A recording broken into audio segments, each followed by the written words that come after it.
दोस्तों कल मेरे पास एक बहुत अजीब सा कमेंट आया था। वो मैंने बोला था कुछ सीमा और टोपी सिंह के बारे में। तो मेरे पास एक बहुत अजीब सा कमेंट आया था दोस्तों। तो इस कमेंट के बारे में बहुत ख़ास बातें हैं, मैं आपको बता रहा हूँ। आप लोग वीडियो में लास्ट तक बने रहने का कृपा करें। तो दोस्तों मैं वीडियो शुरू करता हूँ उससे पहले आप सभी को गुड मॉर्निंग। कैसे हैं आप लोग और कहाँ से हैं, और आशा करते हैं कि आप लोग बहुत खुश होंगे, मस्त होंगे और आप लोग स्वस्थ होंगे। तो दोस्तों आज हम थोड़ा, मेरे घर के पास एक जंगल है, यहाँ पहाड़ वहाड़ है, तो यहाँ पर कोई डिस्टर्बेंस नहीं, कोई बच्चा नहीं, किसी का आवाज़ नहीं है, इसलिए हम इधर आए हैं और इधर का एनवायरनमेंट बहुत अच्छा लगता है, इसलिए हम इधर वीडियो बना रहे हैं दोस्तों। तो मैं शुरू करने जा रहा हूँ वीडियो। तो दोस्तों कल मैंने एक वीडियो अपलोड किया था जिसमें मुझे एक कमेंट आया कि आप एक पढ़े लिखे इंसान को और इतने सम्मानित पोस्ट पर है, ये वो सुप्रीम कोर्ट का वकील है ना, सो कॉल्ड वकील, तो उसके बारे में। तो ये पढ़ा लिखा है और सुप्रीम कोर्ट का वकील है और इस भगोड़ी का भाई है। तो मैं इसके बारे में ऐसी बातें क्यों कर रहा हूँ, यानी कि ये जो करता है वही मैंने बताया। तो एक महिला, मुझे तो यकीन नहीं होता कि कोई महिला ऐसे कैसे बोल सकती है।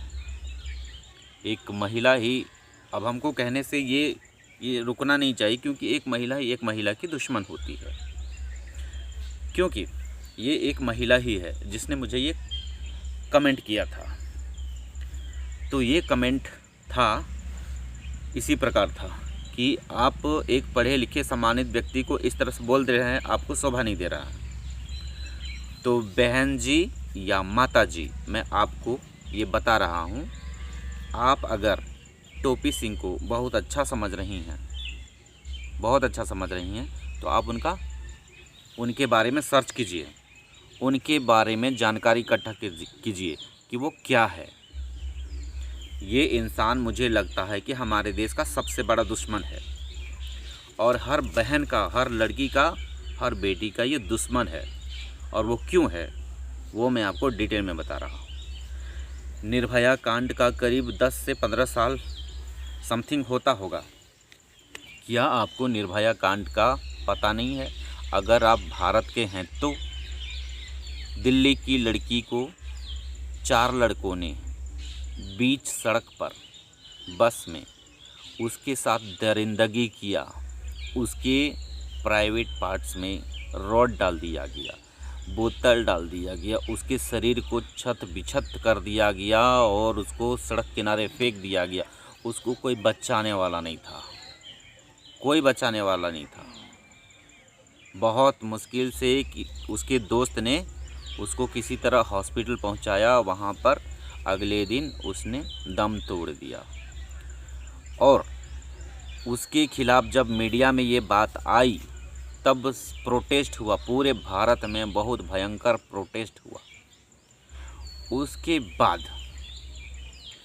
उसके ऊपर जब केस चला तो इस लड़की के खिलाफ में कोई भी वकील नहीं था, क्योंकि इस लड़की के साथ नाइंसाफ़ी हुई थी। इस लड़की के खिलाफ कोई नहीं था। दरिंदगी जिन लोगों ने, 4 लोगों ने किया था, उनके साथ कोई नहीं दे रहा था उनका साथ, उनकी तरफ से कोई लड़ नहीं रहा था। लेकिन ये जो टोपी सिंह है, टोपी सिंह आप जानते हैं ना, ये दरिंदों, जो दरिंदे थे 4 दरिंदे, उनके साथ ये खड़ा हो गया और उनको भटका हुआ है, या है ये है वो कर के निर्भया की माँ को इंसाफ मिलने में 10 साल का वक्त लग गया। अब सोचिए निर्भया की माँ कितना चीज़ झेली, और ये बंदा बहुत गंदी इस लड़की पर ब्लेम किया, बहुत गंदी ब्लेम लगाया। और आप कहते हो कि इसको पढ़ा लिखा इंसान है, इसकी रिस्पेक्ट करो। कौन लगता है ये आपका? कहीं आपका भी रिश्ता सीमा और इसका जैसा तो नहीं है? क्योंकि मुझे नहीं लगता। सीमा को तो बहन बोलता है सिर्फ, लेकिन बहन का भी मैं आपको डिफिनेशन देता हूँ कि ये बहन किस तरह की बहन मानता है। बोलता है मेरी बहन देसी घी है, इसको रोटी में लगाओ, दाल में लगाओ,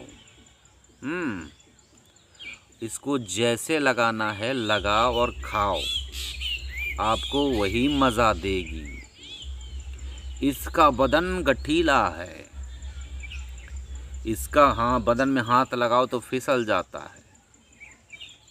आपके भाई ने कभी आपके बारे में कभी उम्मीद की है कि आपका भाई आपके बारे में ऐसी बातें करे? आपने कभी उम्मीद की है? बताइएगा ज़रा।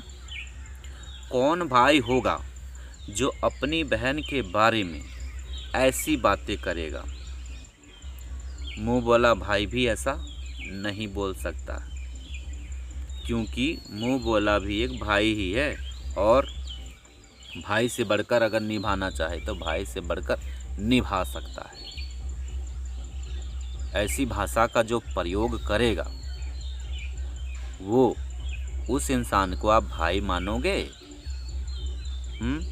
इसको तो हर कोई बोलता है कि दिन में भैया रात को सैया, क्योंकि इसका लक्षण ही वैसा है, इसका कैरेक्टर ही वैसा है।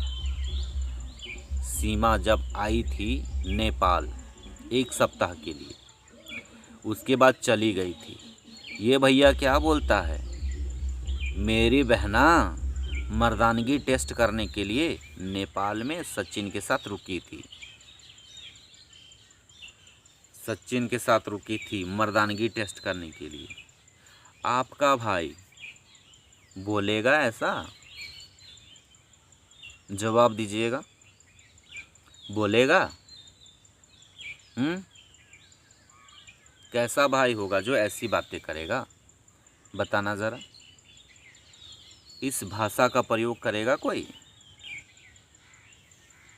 और आप कहती हो कि पढ़ा लिखा इंसान है, इसकी रिस्पेक्ट करो। रिस्पेक्ट करने वाले लक्षण दिखाई देते हैं आपको?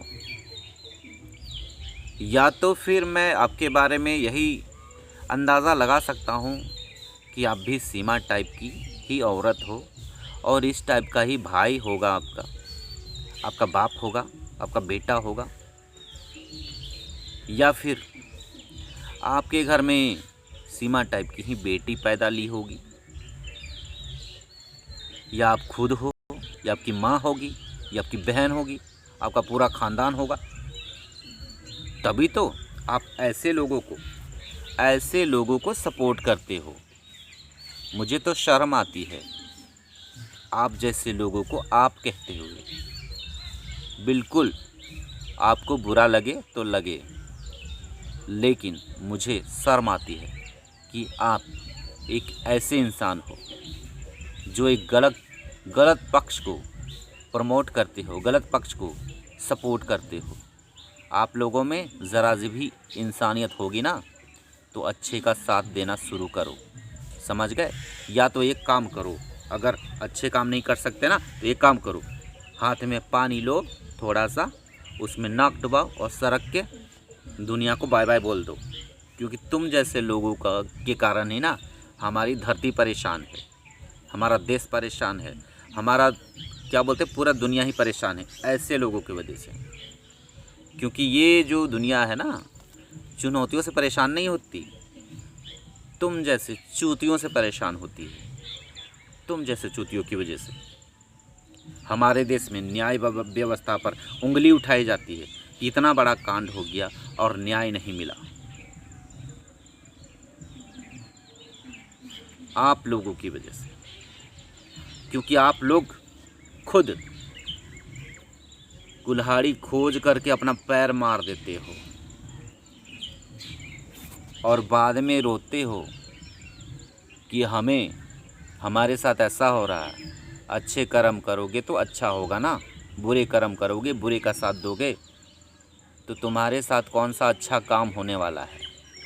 कौन सा अच्छा काम होगा? कुछ होश है? नहीं है तो होश में रहना सीख लीजिए आप लोग, क्योंकि आप जैसे लोगों की वजह से ही इस दुनिया में पुलिस पर उंगली उठाया जाता है, जज पर उंगली उठाया जाता है, मिलिट्री फोर्स पर उंगली उठाया जाता है, क्योंकि तुम लोग ऐसे चीज़ों को और बढ़ावा देते हो। ना कि आप लोग कानून का साथ देना जानते हो, ना ही आप लोग कानून के साथ रहते हो। हर चीज़ इलीगल करोगे, उसके बाद कहोगे हमारे साथ ये हो गया। कल तुम्हारे घर में ऐसा कुछ हो जाएगा, भगवान ना करे अब ऐसा हो, लेकिन अगर तुम्हारी बेटी के साथ निर्भया जैसा हो जाए और यही वकील गुनहगारों की तरफ से खड़ा हो जाए, तब कुछ समझ में आया मैं क्यों बोल रहा हूँ इसको? माना कि मैं उससे छोटा हूँ, उम्र में बहुत छोटा हूँ, उसके नाती के बराबर में हूँगा। भले मेरे बाल सफ़ेद हो गए हैं, लेकिन मेरी उम्र उतनी हुई नहीं है, लेकिन उसका नाती पोते के उम्र में हूँ और उसको मैं ये शिक्षा दे सकता हूँ, उतना पढ़ा लिखा हुआ इंसान को मैं शिक्षा दे सकता हूँ कि ये सही है और ये गलत है। मैं उसको बता सकता हूँ। क्यों बता सकता हूँ? क्योंकि मेरे अंदर थोड़ी सी अच्छाई है, इसके जैसा पूरा का पूरा ख़त्म नहीं है। अगर आप मुझे बुरा मानते हो तो मैं बता रहा हूँ कि थोड़ी सी अच्छाई है मेरे अंदर। समझ गए कि मैं बुरे और अच्छे में फ़र्क कर सकूँ।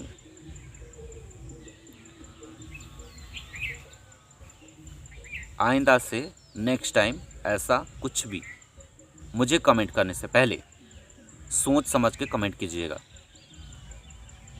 ठीक है? पहले अपने गिरेबान में झांक करके देख लीजिएगा, पहले सोच लीजिएगा, समझ लीजिएगा, उसके बाद मुझे ऐसा कमेंट कीजिएगा, ठीक है? नमस्कारम।